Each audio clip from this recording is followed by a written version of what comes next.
Ladies and gentlemen, boys and girls, and everybody in between, welcome to another episode of the Jake Botel Sports Experience.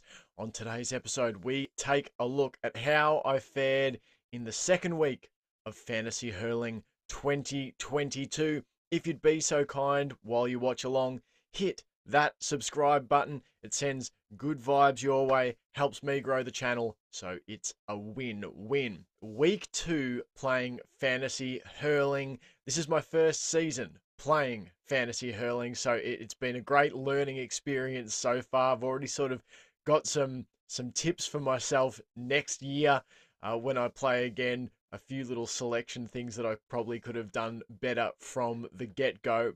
But having said all that, I'm pretty happy with how week 2 tracked. In case you missed the last episode of the Fantasy Hurling Show, I made 3 changes to my lineup for this transfer period. I brought in Connell Flood from Wexford, Joseph Cooney in the midfield from Galway, and I replaced Owen Cody with TJ Reid up forward. I wanted TJ Reid in from the start, but he was named as a sub in week 1, so I had Owen Cody in. This week I brought TJ into the side. So Calum Lyons was exceptional in the back line. He scored the most points out of my defenders, 29 for him, 21 for Diarmaid Burns, Owen O'Donnell, 16, and Connell Flood, 13. Quieter days for Ronan Maher and Duddy Burke, 9 and 4 respectively there. Owen Murphy getting 3 in goal. The midfield pairing, really happy with having brought Joseph Cooney in, and he makes an immediate impact. He cracks out 44 points for Galway. Pretty sure he put one in the back of the net, so that helped his total. Diarmaid O'Keefe with 8. Up forward, it was a quiet day again for Jason Ford. Tipperary got absolutely bushwhacked by a rioting Clare side who just, came from the long grass and stamped all over Tip.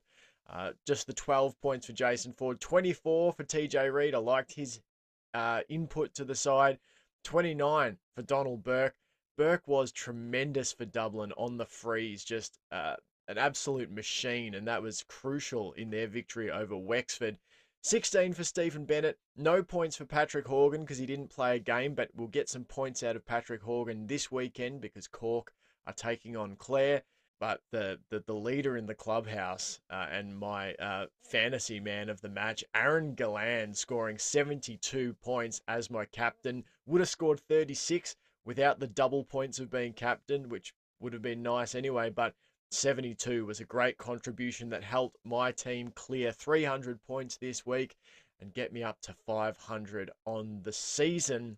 Let's have a look at where I currently rank in the various leagues that I'm involved with. So I currently rank 75th overall out of 1,397 teams. I'm really happy with that.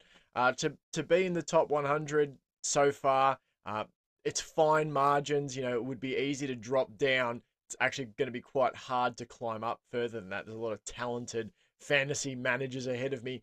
But I'm really happy sitting in the top 100 after 2 weeks of play. In Australia, I'm first of 13 teams. And the Premier View pod, the Tipperary podcast, I am 4th of 45 teams in that league. So I'm really happy with how my fantasy hurling career has started. I'm really enjoying the game. It's added another dimension of enjoyment for me watching the matches and sort of doing a little bit of fantasy scouting, saying, oh, this guy looks like he's playing all right. I might try and add him in the next transfer window or things like that. I guess seeing the way different players are involved in their team's action sort of gives you an indication of maybe that's a player you might like to add to your team down the road. So really enjoying it so far, with Munster teams having a bye each week. That's been kind of a tricky management challenge to work out, well, who do I bring in knowing that they probably aren't going to have a game one of the 2 weeks in this transfer period.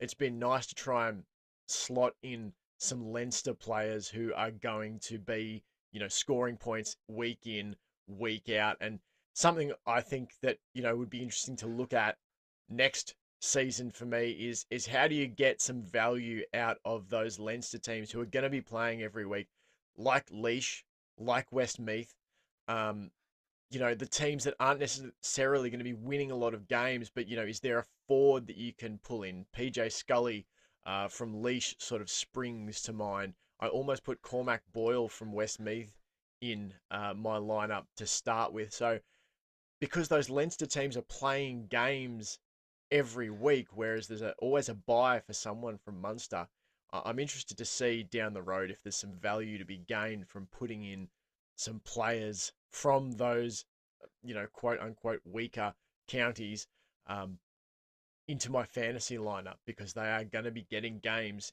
every week. So something I'll be looking at anyway down the road. Before we get out of here, GAA Go finally release what fixtures they're going to have for us to watch this week for us international viewers who use that as our means of watching the games.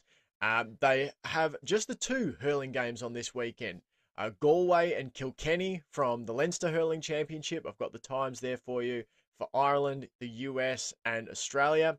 And flip over to the Munster Hurling Championship, where you have just the one game, Cork v Clare this weekend. Got the times for you there as well. And as you'll see there, both of these games taking place at the same time. So I'm definitely going to be debating, do I watch both simultaneously on two screens, or do I just watch one, then go back, watch the other one on demand? It's always a tough thing because it's hard to split your focus between two games. I'll probably just watch one on demand. But there you have it. That's another edition of the Fantasy Hurling Show. If you haven't seen it already, go and check out my full recap from the second week of Championship Hurling. And while you're there, consider giving me a subscribe. We've hit over 50 subscribers now on the JBSE. That's massive. I think I had about 12 2 weeks ago, up around over 2,500 views this month. So I really appreciate all of your support, sending good vibes your way for helping me grow the channel. Until next time, guys, thanks so much for watching.